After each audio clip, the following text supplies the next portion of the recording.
Hello everyone, class 11 CBSE and RBSE।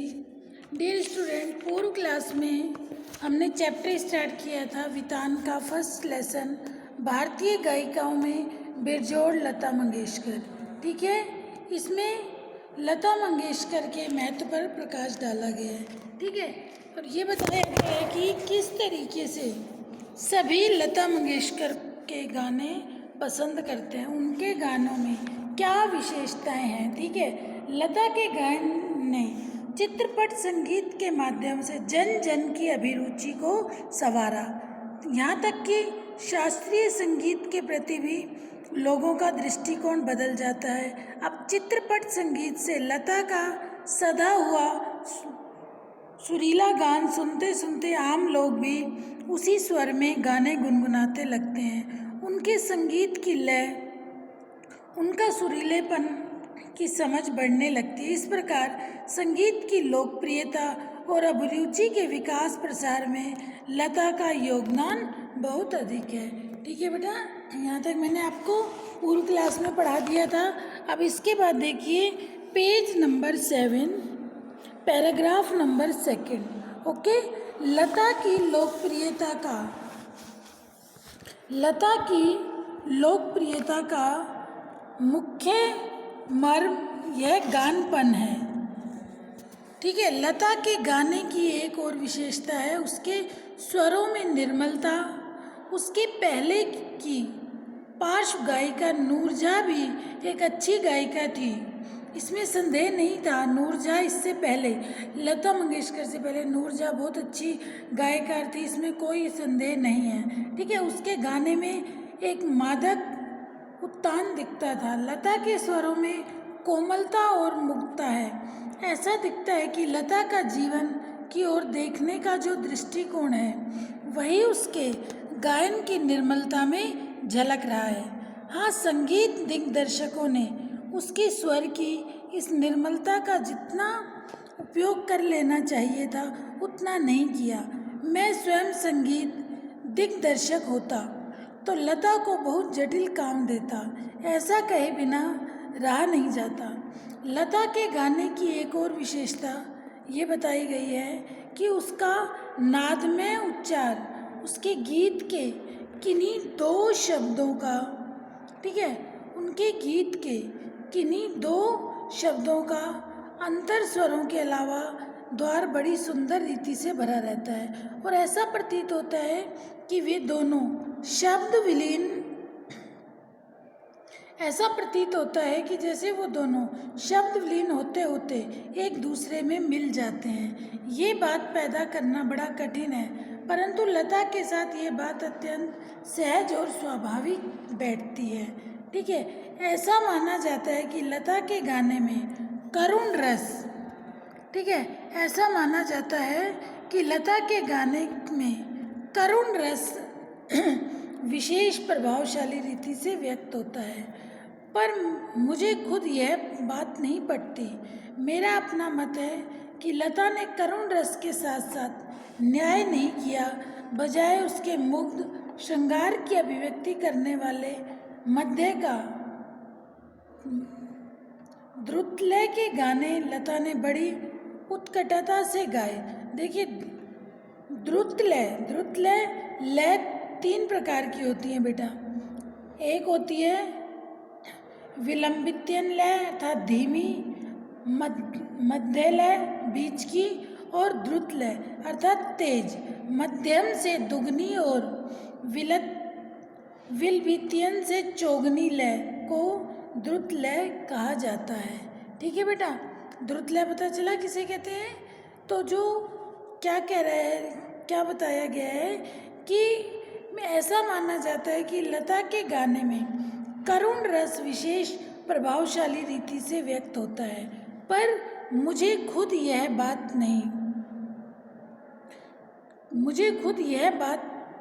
पता नहीं कि मेरा अपना मत है कि लता ने करुण रस के साथ साथ, ठीक है, करुण रस के साथ साथ लता ने क्या, करुण रस के साथ साथ उतना न्याय नहीं किया। बजाय उसके मुग्ध श्रृंगार की अभिव्यक्ति करने वाले मध्य या द्रुतलय के गाने लता ने बड़ी उत्कृष्टता से गाए। मेरी दृष्टि में उसके गायन में एक और कमी है, तथापि यह कहना कठिन होगा। देखिए क्या कहा गया, क्या बताया गया लता के गानों के बारे में कि ऐसा माना जाता है कि लता के गाने में करुण रस विशेष प्रभावशाली रीति से व्यक्त होता है। पर क्या कहा गया, देखिए शास्त्रीय गान और लता के गान में से, देखिए शास्त्रीय गान और लता के गान में से लोग लता के गाने को अधिक पसंद करते हैं। लता मंगेशकर के गानों को शास्त्रीय गानों की अपेक्षा अधिक पसंद किया जाता है। कारण यह लता का गानपन, उसका सुरीलापन, मस्त करने वाला स्वर, इसके गाने की विशेषताएं बताई गई हैं। उनका गानपन, उसका सुरीलापन, मस्त करने वाला स्वर श्रोता को रागों से नहीं सुमधुर गानपन से मतलब होता है। वह गानपन लता के स्वर में 100% है।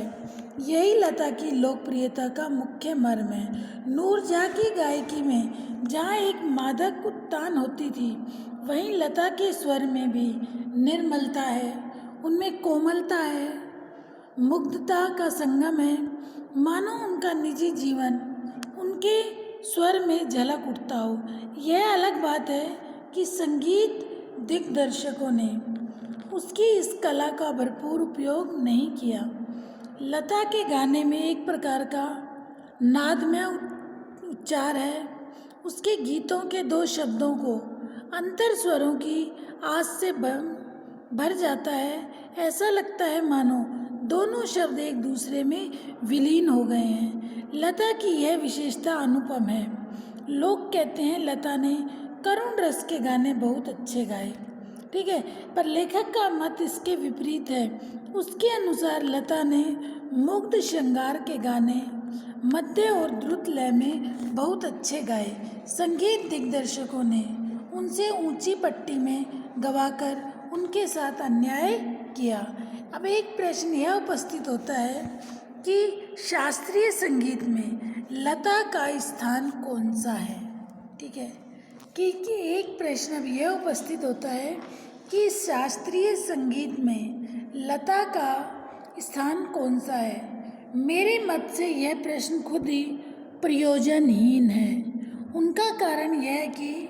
उसका कारण यह बताया कि शास्त्रीय संगीत और चित्रपट संगीत में तुलना हो ही नहीं सकती।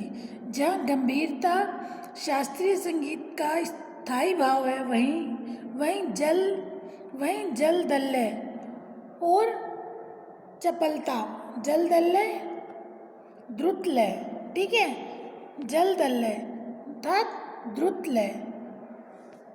पट्टी का अर्थ होता है ऊंचे तार सप्तक के स्वरों का प्रयोग, उसे क्या कहा जाता है, पट्टी, ठीक है बेटा। फिर है देखिए जल दल्लय और चपलता चित्रपट है। संगीत का मुख्य गुणधर्म है चित्रपट। संगीत का ताल प्राथमिक अवस्था का ताल होता है, जबकि शास्त्रीय संगीत में ताल अपने परिष्कृत रूप में पाया जाता है। चित्रपट संगीत में आधे तालों का उपयोग किया जाता है।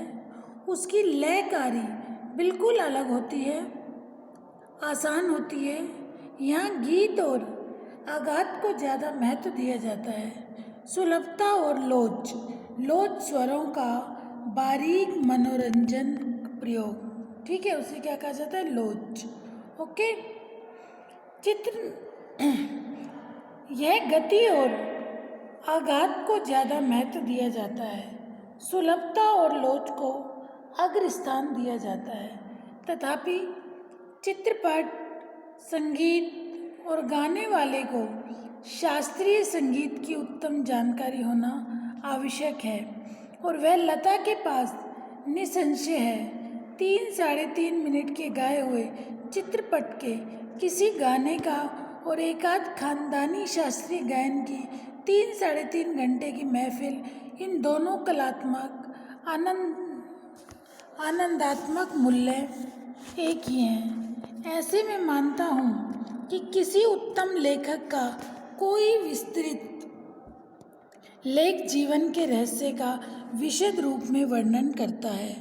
वही रहस्य छोटे से सुभाषित या नन्ही सी कहावत में सुंदर और परिपूर्णता से प्रकट व दृष्टिगोचर होता है। देखिए, शास्त्रीय संगीत में लता के बारे में कहा गया है कि लता का स्थान है, यह प्रश्न बिल्कुल बेनामी है। शास्त्रीय संगीत में लता का क्या स्थान है, ये क्वेश्चन किया गया ना, तो ये प्रश्न बिल्कुल ही बेनामी है। शास्त्रीय संगीत में जहाँ गंभीरता प्रमुख होती है, चित्रपट संगीत में वही तीव्र लय और चपलता प्रमुख होती है। चित्रपट संगीत और शास्त्रीय संगीत में अंतर बताया गया है। चित्रपट संगीत का ताल आरंभिक अवस्था का होता है और शास्त्रीय संगीत का परिपक्व।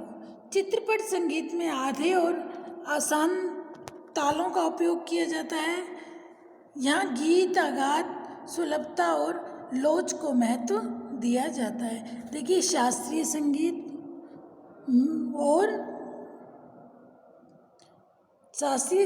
और चित्रपट संगीत का अंतर बताया गया है। ठीक है बेटा। अब एक प्रश्न उपस्थित होता है कि शास्त्रीय संगीत में लता का स्थान कौन सा है। ठीक है, मेरे मत से यह प्रश्न खुद में प्रयोजनहीन है। उसका कारण यह है कि शास्त्रीय संगीत और चित्रपट संगीत में तुलना हो ही नहीं सकती।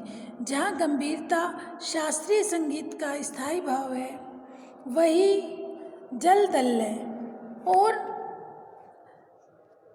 चपलता चित्रपट संगीत का गुणधर्म है। चित्रपट संगीत का ताल प्राथमिक अवस्था का ताल होता है, जबकि शास्त्रीय संगीत में ताल अपने परिष्कृत रूप में पाया जाता है। चित्रपट संगीत में आधे तालों का उपयोग किया जाता है, जबकि लयकारी बिल्कुल अलग होती है, आसान होती है। ठीक है, यहाँ गीत और आघात को ज़्यादा महत्व दिया जाता है। ठीक है, सुलभता और लोच को अग्र स्थान दिया जाता है। तथापि चित्रपट संगीत गाने वाले को शास्त्रीय संगीत की उत्तम जानकारी होना आवश्यक है, और वह लता के पास निसंशय है। 3-3.5 मिनट के गाए हुए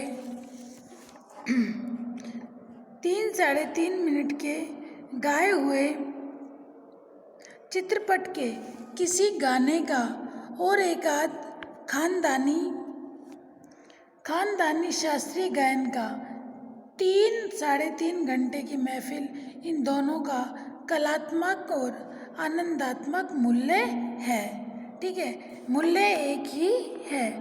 तो जैसा कि अभी मैंने आपको बताया कि इसमें हमने किस बारे में बताया जा रहा है, किसके बारे में, लता मंगेशकर के संगीत के बारे में, कि लता मंगेशकर का जो संगीत है वो कितना महत्वपूर्ण है। लेखक ने पाठ में गानपन का उल्लेख किया और इसके साथ ही लता मंगेशकर के गायकी की विशेषताओं को उजागर किया और बताया कि लता की गायिका में कई विशेषताएं देखने को मिली, जैसे सुरीलापन, ठीक है, कोमलता और निर्मलता, शास्त्र शुद्धता तथा मधुरता का संगम, ये सब लता मंगेशकर के गीतों में देखने को मिला। ठीक है, तो बेटा आज मैं इतना ही पढ़ाऊँगी, जितना आपको पढ़ाया है इसे आप अच्छे से इस वीडियो को सुनना, समझना, कोई भी डाउट हो उस डाउट को आप ज़रूर क्लियर करना। ओके बेटा। इस पाठ में कई जगह है त्रिताल। देखिए, त्रिताल का अर्थ होता है बेटा 16 मात्राओं का ताल। इसमें 4 मात्राओं के 4 विभाग होते हैं। ठीक है, त्रिताल 16 मात्राओं का ताल। ठीक है, नेक्स्ट राग मोल कोश भैरवी भैरवी ठाट का राग, इसमें रे और पे वर्जित है, सब स्वर कोमल लगते हैं। यह गंभीर प्रकृति का लोकप्रिय राग है। मध्य या द्रुत लय, गायन वादन की गति ये 3 प्रकार की होती है, ठीक है। धीमी, बीच की और तेज। जो धीमी गति होती है उसे विलंबित तेल धीम कहा जाता है, और जो बीच की होती है उसे मध्य लय कहा जाता है, और जो अंत की होती है तेज होती है उसे द्रुत लय कहा जाता है, ठीक है बेटा। तो अब तक हमने इसमें लता मंगेशकर की गायकी की विशेषताओं के बारे में पढ़ा, ठीक है। तो जितना बेटा आपको पढ़ाया है इसे आज अच्छे से पढ़ लेना, अपनी बुक से रीडिंग लगाना, इस वीडियो को सुनना, कोई भी डाउट हो आप अपने डाउट ज़रूर क्लियर करना। ओके बेटा, थैंक यू।